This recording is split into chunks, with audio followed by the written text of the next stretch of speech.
Papakita ko lang sa inyo yung changes dito sa ating pull-out kitchen.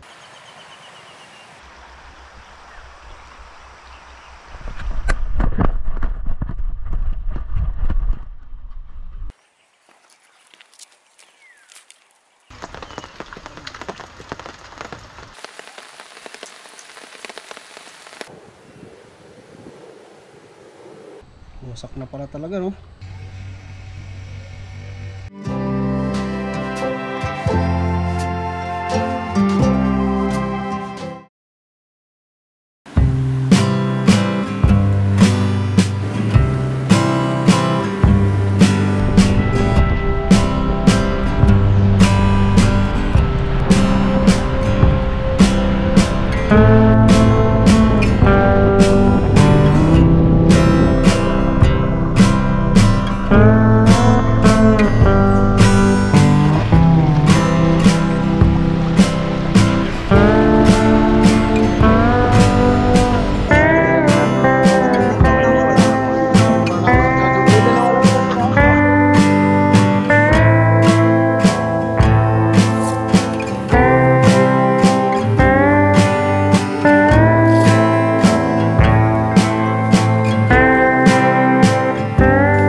What's up sa inyo mga nilalang, it's your boy Mikey Listamen at muling nagbabalik para sa isa na namang video, no. Nandito kami ngayon sa Magalaki Camp dito sa Tanay at syempre langhap din na sariwang hangin. Excited na ako sa video na to dahil kasama ngayon natin si Joanne, si Kai, si Peace, pati syempre si Homie. Pagkarating namin dito meron nga lang na nangyari na hindi inaasahan. Mamaya i-share ko sa inyo, no.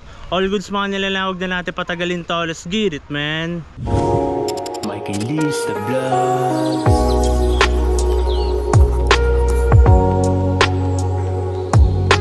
All goods mga nilalang, today is June 17 at holiday ngayon, Elder Peter kung tawagin, no. So kasalukuyan maraming campers ngayon dito sa Magalaki Camp. Pero all goods lang yun dahil halos karamihan sa kanila, no, is pauwi na. Nailabas na natin yung pull-out kitchen, pati yung ating mga upuan at nakapagkape na rin tayo. So yun mga nilalang, meron lang nangyari na hindi inaasahan habang tumatawid ako sa ilog kanina. Medyo matarik kasi yung binabaan namin. Hindi ako sigurado kung meron ako natamaang malaking bato doon. Tumagas yung steering oil ni Homie. Tumigas yung manubela ko na nandito na. Pero nakapag-park na rin ako, no. Ito yung steering oil ni Homie. Wala na siyang laman, men. Hindi namin alam kung ilang araw kami dito at hindi ko rin alam kung anong gagawin natin para maayos to at makauwi kami ng safe. Mamaya pag medyo lumamig na yung makina, sisilipin natin siya sa ilalim kung ano nga ba yung natamaan.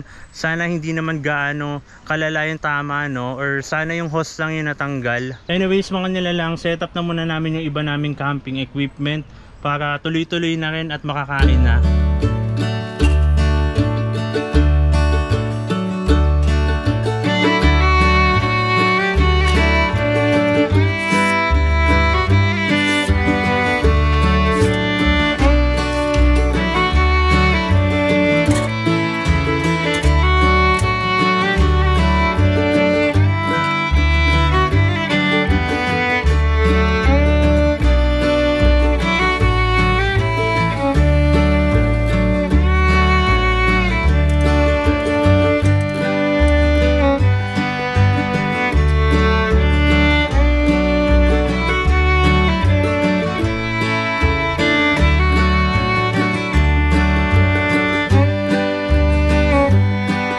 Goods mga nilalang, papakita ko lang sa inyo yung changes dito sa ating pull-out kitchen.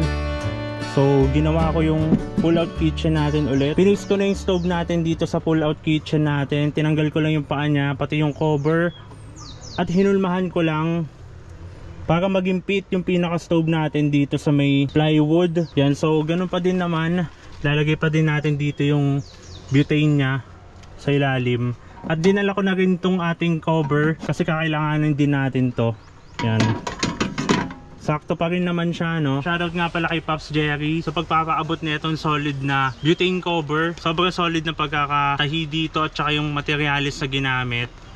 All goods mga nila lang. Tapos ko na i-set up tong ating kitchen at ang ating dining. Dito sa Magalaki Camp, no, meron sila ditong yung parang ground sheet na rubber. Yan.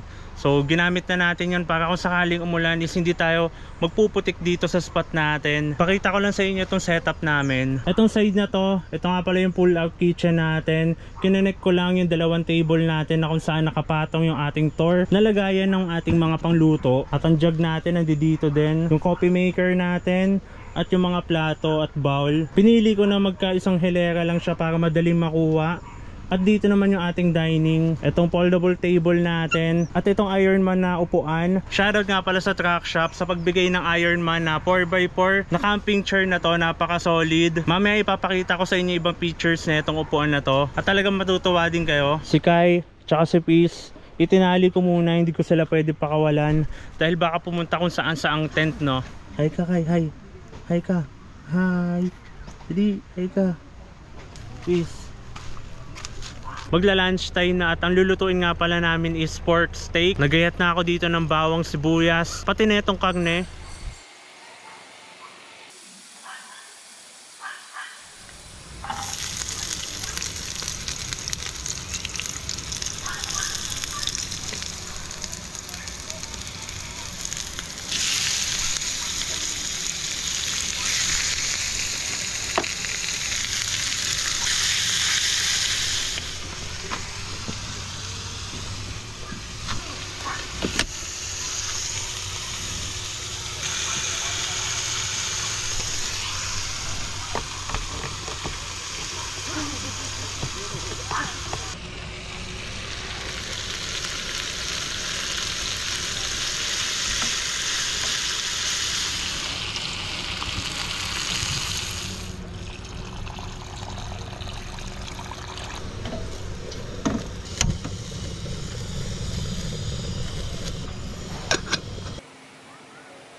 All goods mga nilalang, kakatapos lang namin kumain at medyo maalinsangan ng panahon, siguro uulan maya maya, no. But anyways mga nilalang, maliligo muna kami ni Joan, ni Kaya tsaka ni Peace dito.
Itong pinagsiswimmingan namin is hinukaya nila, no?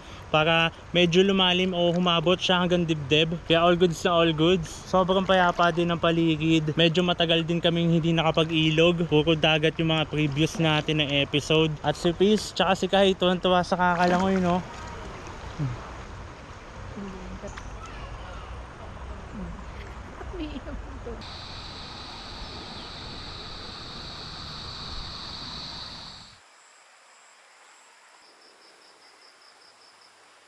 Flex ko nga lang pala to, no, dahil limited edition lang to mula sa Tor. Maraming salamat sa pagpapadala sa atin nitong napakalupit na storage box. Kasalukuyan na rin ngayon naghahanda si Joanne ng aming dinner. Magpiprito lang kami ng tortang talong at sobrang payapa na rin ng paligid ngayon. Nag-uwian na rin yung mga campers. Halos ilan na lang din kami nandito. Itong isa sa gusto ko sa Tanay, no, dahil pagka lumubog na talaga yung araw, talagang napakalamig ng klima niya kahit ng mga time na summer pa. Saka dahilanan siguro na malapit siya sa ilog, laging basa yung lupa. Saka napapalibutan din tayo ng mga bundok, kaya naman sobrang lamig ng weather dito. So yung mga nilalang, may i-share lang ako sa inyo, no. May nakita kasi akong halaman dito, papakita ko rin sa inyo. Alam nyo ba na yung halaman is natutulog din kapag gabi? Tulog din sila, nakatiklop. Bukas ng umaga babalikan natin yan. Makikita nyo na masigla ulit sila.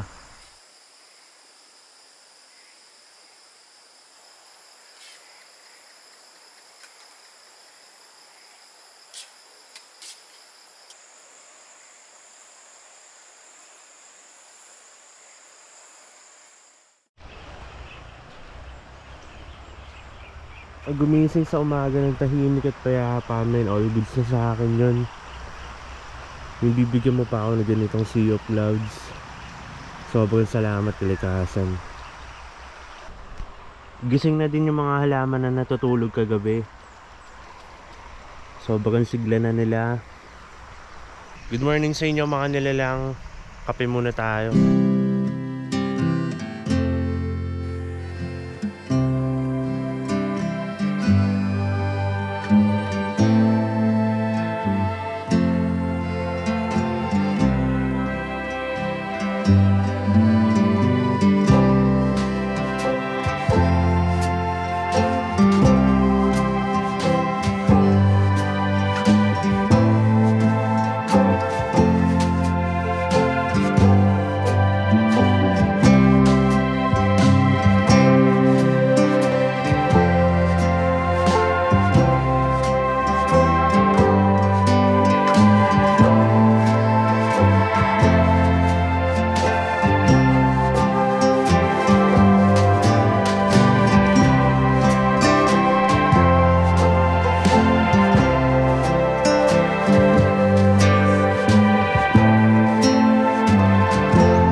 All goods mga nilalang, kakatapos lang namin kumain. Parang ang sarap magpahinga o humiga muna pagkatapos kumain, no?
Solid talaga yung mga spot dito sa Tanay. Sarap mag-camping sa mga ganitong spot. Yung tipong kaharap mo ilog, pati na bundok, napaka-solid nun. Pati na yung mga tunog ng ibon at yung agos ng tubig. Isa yun sa dahilan kung bakit ko nagugustuhan ng kalikasan, men.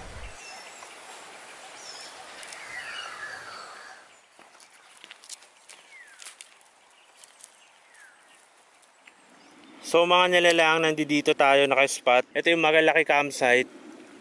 Ito yung harap niya at umuulan na dun banda. Kung makikita mo yung bundok, foggy na siya. Umuulan na dyan banda at papunta na rin sa atin. Balik na muna tayo sa camp.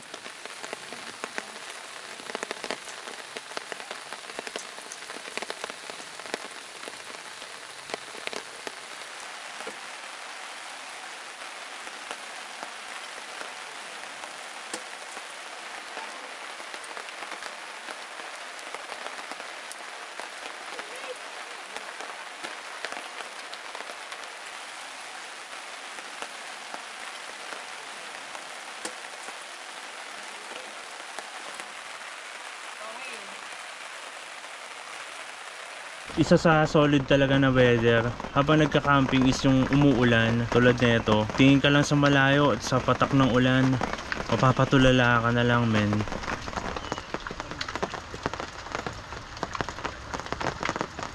So yun mga nilalang, kakahinto lang ng ulan at napaka-solid naman talaga ng ipinakita na itong nasa harap natin na bundok, men. Naglabas ng oxygen yung mga puno na nasa taas. All goods.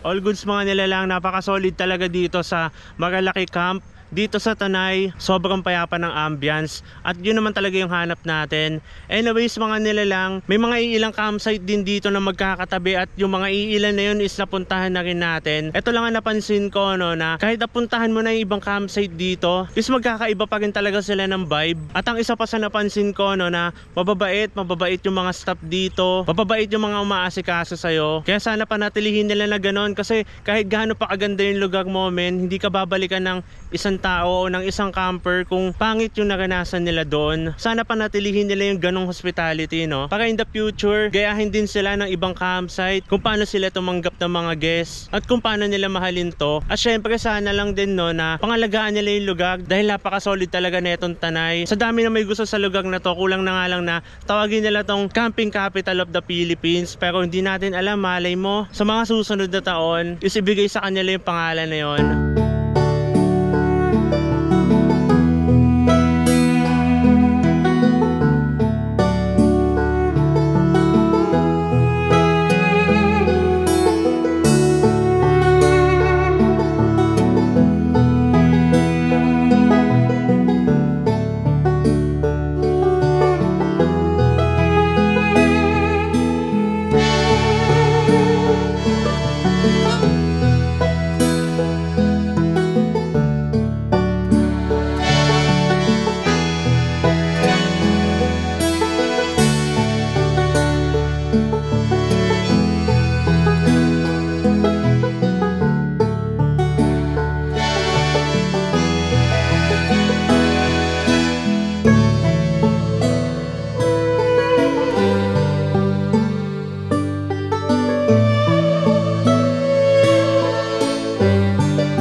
morning sa inyo mga nilalang. Sobrang lamig. Mas malamig pa sa kahapon, no? Simula kasi kagabi hanggang madaling araw is nag-uulan. Sobrang sarap matulog. Gandang buhay sa inyong lahat.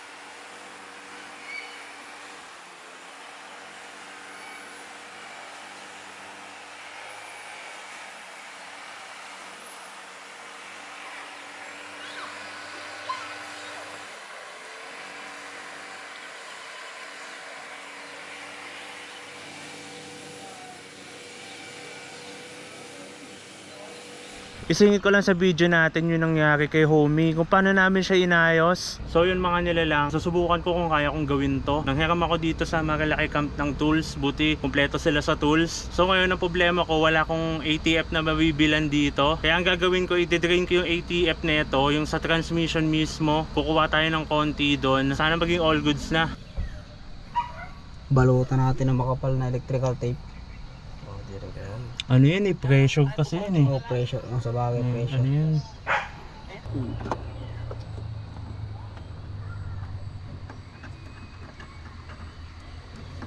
Yun. Wasak na pala talaga, no? Kaya nga eh. Ito. So yung mga nilalang, ito yung bumigay kay homie.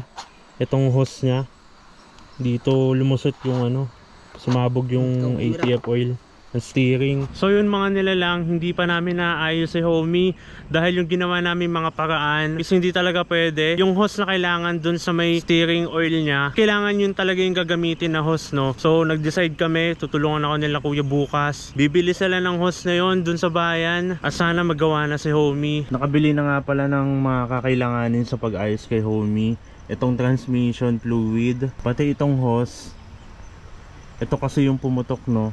Yan o, kitang kita nyo naman. Sobrang luma na rin niya, marupok na siya. Kaya bumigay na rin tong hose na to. At ito naman yung bago. Sana ay may kabit natin ng maayos at madali lang. Anyways mga nilalang, ikatlong araw namin ngayon dito sa Marilaki Camp. At ngayong araw din namin planong umuwi. Kaya sana maging all goods na si homie para safe kami makauwi sa bahay. Isang solid na experience ang nangyari sa amin dito sa Marilaki Camp. Kahit na medyo nagkaroon ng aberya, pero all goods lang yon, kasama sa adventure yon. At sa tagal din na hindi ako binigyan ng aberya ni homie, tanggap ko na rin no, na ganun yung nangyari sa kanya. Ang mahalaga is hindi ganun kalaki o hindi ganun kahirap yung nangyari na sira sa kanya. Naikabit ko na yung bagong hose ni homie, yung ipapalit dun sa nasira at pumutok. Naikabit ko na siya. Ito yung bagong hose.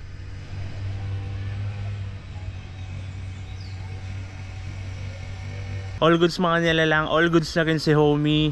May mga bagay talaga na mangyayari na hindi mo inaasahan, pero ang mahalaga na susolusyonan to. Huwag ka lang magpapanik. At ang laking tulong din mga nilalang yung mga experience ko sa pag-aayos kay homie. Mas pinili ko talaga na ako yung nag-aayos sa kanya, ako yung naglilinis at nag-check para kapag ka nasiraan, alam ko rin kung paano siya ayusin. Nagpapasalamat din ako sa mga tumulong sa akin mag-ayos dito, yung mga staff ng Marilaki Camp.